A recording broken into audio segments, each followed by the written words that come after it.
Hello అండి. నమస్తే. Welcome back to my channel Sri విరోహిమాస్ కిచెన్. ఎప్పుడూ కూడా మనం కందిపప్పుతో మామిడికాయ కాంబినేషన్ అనేది ఎక్కువ చేస్తూ ఉన్నా కూడా సమ్మర్ వచ్చింది అంటే పెసరపప్పుని ఎక్కువగా ప్రిఫర్ చేస్తూ ఉంటాం. ఎందుకు అంటే మనకి చలవ చేస్తుంది కాబట్టి. సో ఈరోజు రెసిపీ వచ్చేసి మామిడికాయతో పెసరపప్పు అండి.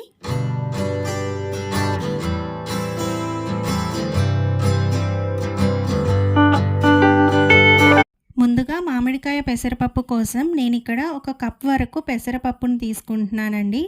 దీన్ని సాయి పెసరపప్పు అంటారు. ముందుగా ఒక 2 సార్లు వాష్ చేసేసుకోవాలి.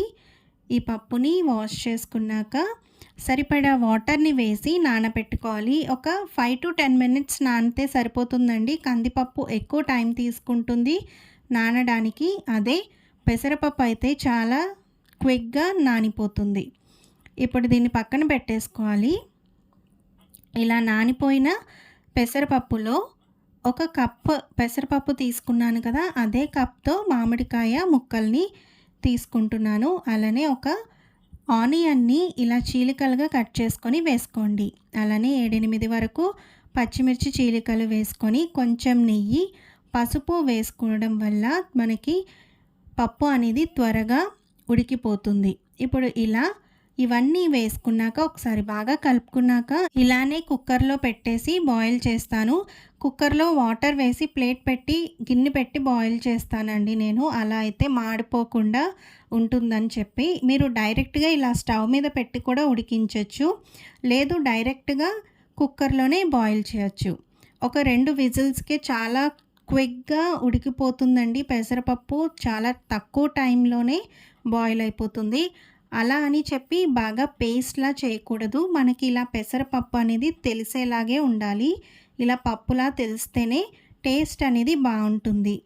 మరి పేస్ట్ అయిపోతే పెసరపప్పుకైతే బాగోదండి. కందిపప్పు బాగా స్మూత్ అయినా కూడా బాగానే ఉంటుంది. ఇలా ఒకసారి బాయిల్ చేసుకున్నాక ఒకసారి ఇలా గరిటెతోనే మనం కలుపుకుంటే సరిపోతుందండి. పప్పు గుత్తి కూడా అవసరం లేదు. మనకిది ఇలానే బాగుంటుంది, స్మూత్గా ఉంటుంది. అలానే పప్పు అనేది పూర్తిగా మ్యాష్ అయిపోకుండా కూడా ఉంటుంది. ఇప్పుడు ఈ పప్పుని ఇలా ఒకసారి గరిటెతో మిక్స్ చేసుకున్నాక కొంచెం సాల్ట్, అలానే మీరు తినే కన్సిస్టెన్సీ ప్రకారం వాటర్ని వేసుకోండి. మీరు ఒకటి గుర్తుపెట్టుకోండి, పప్పు అనేది పూర్తయ్యాక చల్లారాక ఇంకొంచెం ఇది దగ్గర పడిపోతుంది. దాని ప్రకారం మీరు కన్సిస్టెన్సీని అడ్జస్ట్ చేసుకోవాలి. ఇప్పుడు నేను ఈ పప్పులోకి పోపు కోసం స్టవ్ పైన ప్యాన్ పెట్టుకొని ఆయిల్ హీట్ అయ్యాక ఒక 5-6 మెంతులను వేసుకుంటున్నాను. అలానే ఒక స్పూన్ ఆవాలు, ఒక స్పూన్ వరకు మినప్పప్పు. మెంతులు ప్లేస్లో మెంతి పొడి ఉంటే ఒక 1/2 టీ స్పూన్ వేసుకోండి. అలానే ఇందులో ఒక స్పూన్ వరకు జీలకర్ర వేసుకోవాలి. వెల్లుల్లిపాయలు ఇలా తొక్క తీసేసి వేసుకుంటే మనం తినేటప్పుడు అవి కూడా మనం సాఫ్ట్గా ఉంటాయండి. పప్పులో కలుపుకుంటే కలిసేటట్టు మెత్తగా ఉంటాయి, అలా బాగుంటుంది. అలానే ఒక 2 ఎండుమిరపకాయలని వేసుకోండి తుంచి.